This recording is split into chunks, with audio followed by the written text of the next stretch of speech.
سورہ بقرہ کی آیت نمبر 24 پڑھیں گے۔ فَإِن لَم پھر اگر لم تفعلوا تم نہ کر سکو،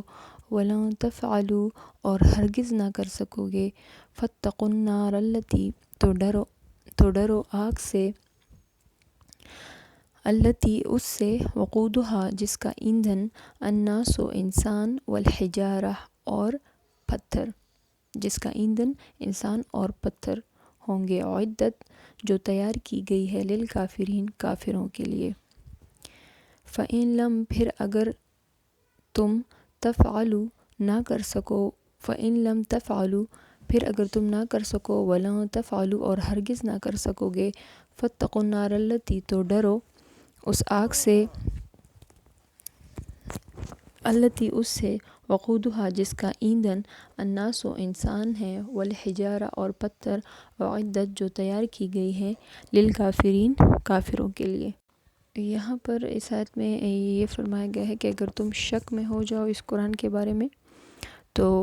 اس جیسی آیت کے لیے کوشش کر لو، اس جیسی آیت لے آؤ، اور اللہ کو پتہ ہے کہ یہ کر بھی نہیں سکیں گے۔ اور پھر فرمایا کہ ڈرو اس آگ سے جو لکڑیوں اور جس کا ایندھن جو ہے وہ لوگ یعنی انسان اور پتھر ہیں۔ پتھر سے مراد بعض مفسرین نے پتھر یعنی وہ پتھر جن کو وہ پوجتے ہیں ان کا بتایا ہے، اور بعض تفاسیر میں یہ ہے کہتے ہیں کہ جہنم کی جو سرفس ہے وہ پتھر سے بنی ہے، گندک کے پتھر سے، جو جلے تو بو آئے، یعنی جب ٹائر جب جلے تو بو والی اسمیل ہوتی ہے، اور یہ پتھر تیزی سے آگ بھی پکڑتی ہے اور چپک بھی جاتی ہے جلنے کے بعد، اس لیے ان پتھروں کا ذکر ہے کہ ان پتھروں کو بھی آگ میں ڈالا جائے گا، جہنم کی آگ میں۔ اور اگر قرآن میں شک کرو گے اور وہ کافر کرتے ہیں تو ان کے لیے جہنم کی آگ کا ٹھکانہ ہے۔ ایک اور جگہ میں قرآن میں ارشاد ہے